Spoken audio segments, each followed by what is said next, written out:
Like most of my generation, I was brought up believing in the American dream. That is the idea that working hard can help you achieve anything you desire.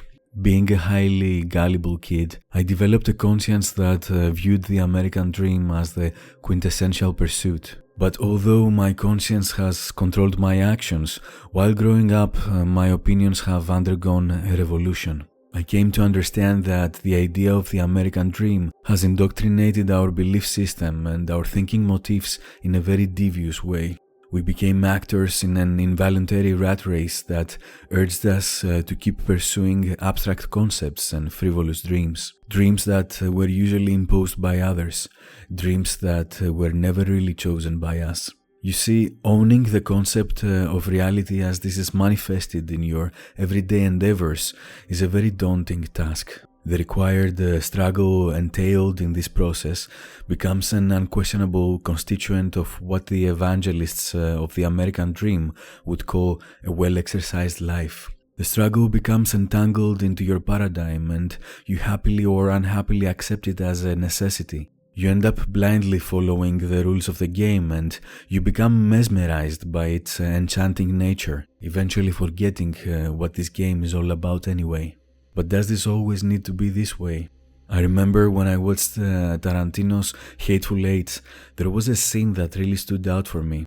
We talked about this in Chattanooga. Bringing desperate men in alive is a good way to get yourself dead. You can't catch me sleeping if I don't close my eyes.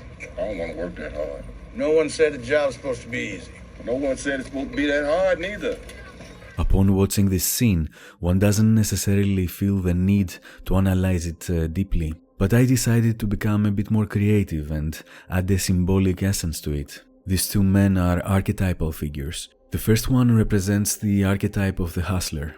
That is the person promoting a no job is easy, the hustle is all there is mentality. The hustler is a go-getter. He will do whatever it takes to finish the job, and his reputation is predicated upon his capacity to keep presenting the hustle as the ultimate virtue. The idea of strategy and the adoption of innovative practices that could ease the burden of work sound nonsensical to him. Hustle is what governs his logic, and different ideas are just distracting noise. The second one represents the archetype of the contrarian. That is the person constantly challenging conventional wisdom and being in the search for innovative practices that would revamp his mode of being.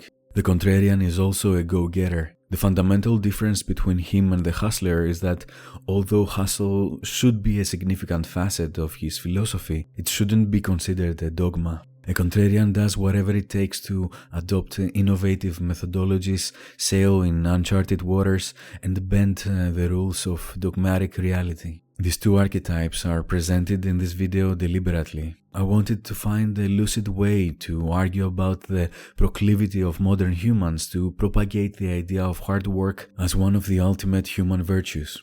We glorify figures that are able to showcase hardship in the way they accomplish their tasks, and whenever we are presented with an idea of an alternative, we tend to dismiss it. Especially in conservative circles, this seems to be the status quo. However, today I want to pose a rather thought-provoking question. What constitutes hardship? In my point of view, hardship should be broken down into two categories: fake hardship and valuable hardship.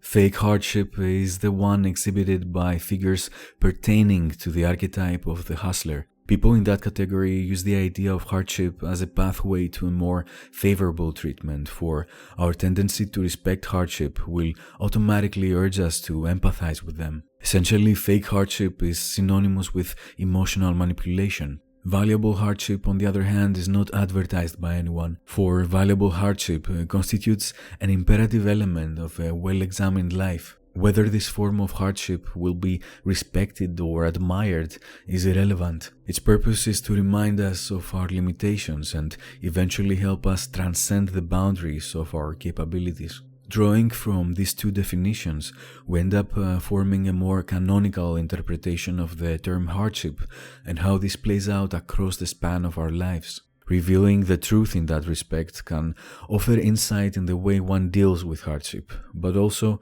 in the way one deals with what many would call its diametrically opposite term, Indulgence. Indulgence is a very interesting and often misunderstood word. Its usage can be found in a plethora of contexts, and one can easily get confused with regards to its proper definition. For the purposes of this video, I will make use of the word indulgence as a synthesis of the words satisfaction, gratification, and fulfillment. These are words that have always been of great gravity to me, and their pursuit has defined to a large extent the way I lead my life. The choice of the topic wasn't coincidental. In our modern epoch, one will unavoidably stumble upon writers who will try to make a name by creating guides like The Art of Doing, The Art of Work, The Art of Hustle, and similar artful interpretations of the nature of meaningful activities. Upon reading all these titles, a logical question arises. Why isn't anyone discussing the art of indulging? What is so bad about indulgence anyway that it has become such a rarely discussed topic? In my opinion, there is nothing bad about the term itself. The problem arises when people tend to misinterpret the meaning of words and also fail to see their true value. For instance, oftentimes indulgence is associated with debauchery. That is, the excessive indulgence in sex, alcohol, or drugs. Although all these forms of pleasure are quite enchanting, immoderate immersion in them can lead to imbalance and even lack of purpose. Thus, having them associated with indulgence stigmatizes the significance of the word. This point is quite relevant, since one way to describe the good life would be as the amalgamation of habits and practices that can ensure a balanced lifestyle. We are constantly in the search for the right combination of choices that can offer us a way to balance out the multitude of stimuli that intrude our presence. Therefore, balance seems to be for now the most optimal way of living. In a world where the proper understanding of the word indulgence becomes self-evident, one can reap easier the benefits of a more effectual mode of being. A mode of being that is characterized by intent, awareness, and a pragmatic strategy that will allow us to upbraid modern conundrums we all face. Such a conundrum is the pursuit of meaningful work that is free from oppression and becomes a way of living rather than a way of surviving. Since the beginning of the Industrial Revolution, this omnipresent conundrum has led to the hypnosis of the modern worker and their inability to think differently. Specialization of labor has boosted productivity, but at the same time has reduced the amount of indulgence entailed in the work. Menial work became the safe choice, and our loss aversion mechanism urged most people to gravitate towards safety rather than pursue different working patterns. I want to emphasize on the word menial here because specialization as a general concept doesn't necessarily act as a hindrance to indulgence. Specialization can offer the chance to immerse in deep work, which can be very satisfying in itself. Insofar as one decides to investigate the intent behind the work of choice, one can experience tremendous joy in work, even if it involves a great degree of specialization.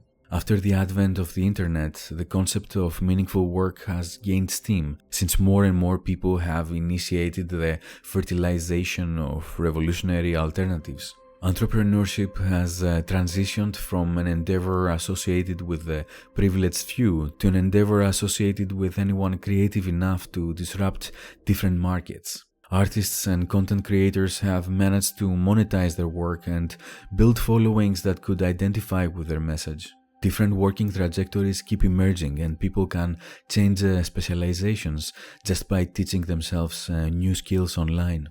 In general, the opportunities keep rising, and one could say that eventually they will become endless. However, plurality isn't the answer to satisfaction. People's dissatisfaction is still palpable, and one could argue that most not only don't feel better than before, but also that the average stress levels have increased dramatically. The reason is quite self-evident. The rat race has changed only form, not purpose. Everyone keeps chasing a different version of the American dream, ignorant of the ramifications that such a situation begets. Indulgence is still either very small or completely absent, and that is because most ignore it deliberately. The nature of work one does becomes meaningful only when it provides the necessary status that will result in admiration from the rest of society. The creation of value becomes an ill-defined idea, and the notion of indulgence gets lost in the translation of this idea. When Bertrand Russell introduced us to his great essay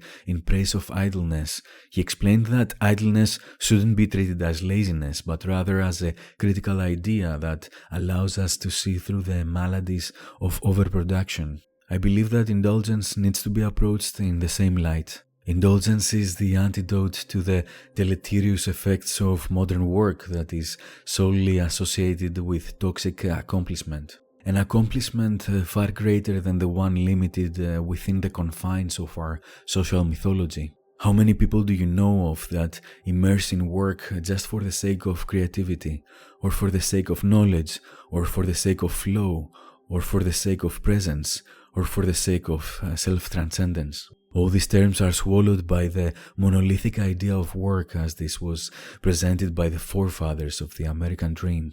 Just imagine if you for once would stop caring how others perceive your work and focus on everything that allows you to indulge in the work itself. Everything from your interaction with your colleagues to finding solutions to seemingly insoluble problems.